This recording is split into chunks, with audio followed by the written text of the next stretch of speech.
ফেনীতে জমে উঠেছে ঈদের কেনাকাটা। বিপণী বিতানগুলোতে সকাল থেকে রাত পর্যন্ত ব্যস্ত সময় পার করছেন দোকানিরা।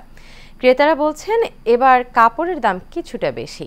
ফেনী থেকে সৈয়দ কামালের তথ্য এবং ছবিতে আরও জানাচ্ছেন শেখ ফাহিম। কদিন পরেই মুসলমানদের সবচেয়ে বড় ধর্মীয় উৎসব ঈদ উল ফিতর, আর তাই নিজেকে সাজিয়ে তুলতে কেনাকাটায় ব্যস্ত সবাই। ফেনীর ছাগলনাইয়া পৌর শহরের নিউ মার্কেট সহ অন্যান্য অভিজাত শপিং মলগুলোতে সকাল থেকে রাত পর্যন্ত থাকছে ক্রেতাদের উপচে পড়া ভিড়। পছন্দের পোশাক কিনতে দোকানে দোকানে ঘুরছেন ক্রেতারা।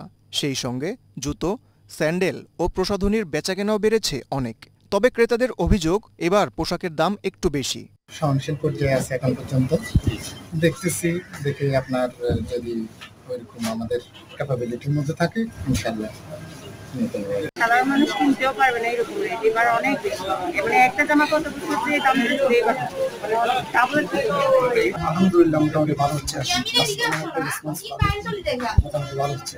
আর আমাদের যে স্মার্ট লুকের যে প্রোডাক্টগুলো, এগুলো আমরা সবসময় চিন্তা করি রিজনেবল প্রাইস করার জন্য, যাতে আমাদের ভোক্তা এবং কাস্টমার সন্তুষ্ট থাকে।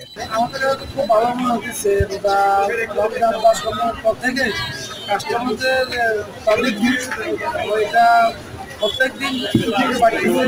এদিকে ঈদের কেনাকাটায় অপ্রীতিকর ঘটনা এড়াতে উদ্যোগ নিয়েছে স্থানীয় প্রশাসন। আসলে ঈদ উপলক্ষে আমি আমার ছাগলনাইয়া উপজেলাকে আইন শৃঙ্খলা রক্ষার জন্য একটা ডেরে সাজিয়েছি। মোবাইল ডিউটির পাশাপাশি আমি দুটি হোন্ডা মোবাইল ডিউটি দিয়েছি, যাতে করে আশেপাশের লোকজন দূর থেকে বাজার করতে আসার পর নিরাপত্তাহীনতা যাতে না ভোগে। বড় বড় শপিং মলের পাশাপাশি ভিড় বেড়েছে নগরীর ফুটপাতের দোকানগুলোতে।